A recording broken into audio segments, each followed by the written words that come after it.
Assalamualaikum warahmatullahi wabarakatuh. Waalaikumsalam warahmatullahi wabarakatuh. புகழும் புகழ்ச்சியும் ஏக வல்லவனாகிய அல்லாஹ் ஒருவனுக்கே உரித்தானாக.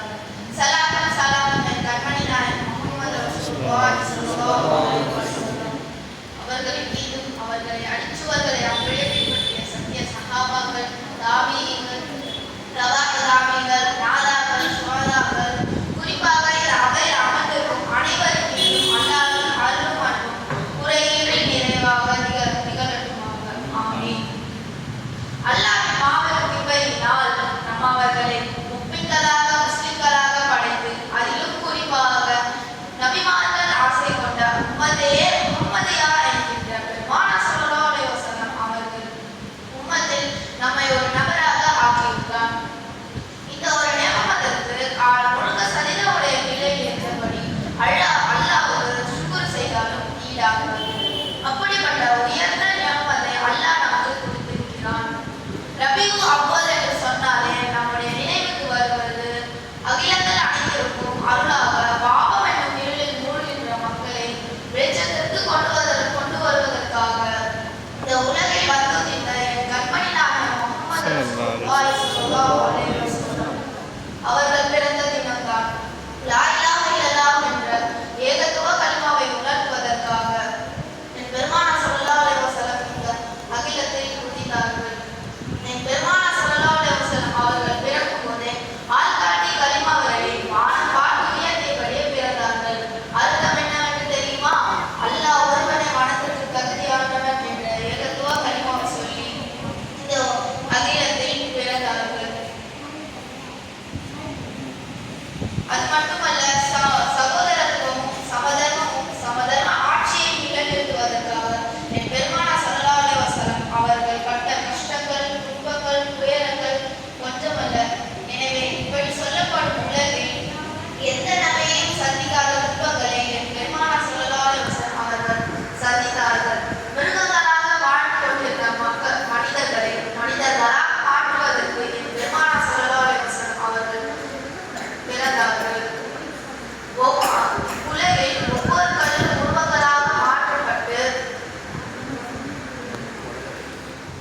அவை அனைத்தும் வணங்கப்பட்டு அந்த நிலையில் உலகை காத்த பெருமை முழுக்க முழுக்க தாகா நபியை சேரும். இந்த உலகில் சமதர்ம தத்துவத்தை, சோசியலிசத்தை உலகில் வெவ்வேறு எவரெவரோ கூறுகின்றார்கள் என்று சொல்வார்கள். ஆனால் உண்மையில் முதல் முதலாக சமதர்ம தத்துவத்தை மேற்கொண்டவர் முஹம்மது ரசூலுல்லாஹி ஸல்லல்லாஹு அலைஹி வஸல்லம் அவர்கள் என்று ஒரு பிரெஞ்சு அறிஞர் ஆணித்தரமாக கூறுகிறார்.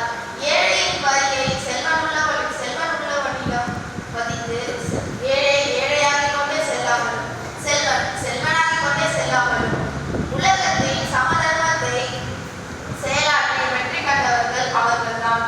அண்ணன் நபியின் திருப்பெயரை சொன்னால் அதுக்கு ஒரு தனி சிறப்பு இருக்கின்றது.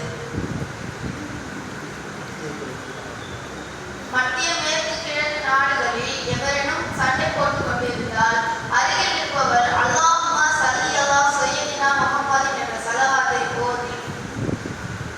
ஓதி முடிப்பதற்குள் சண்டையில் ஈடுபடுபவர்களின் அவர்களின் கோபம் தனியும். அப்புறம் இருவரும் சமாதானமாக சென்று விடுவர்.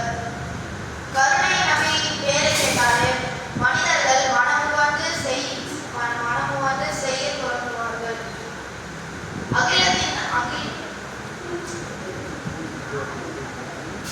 அகிலத்தின் இருள் போக்கி மனிதர்களாக வாழ்வதற்கு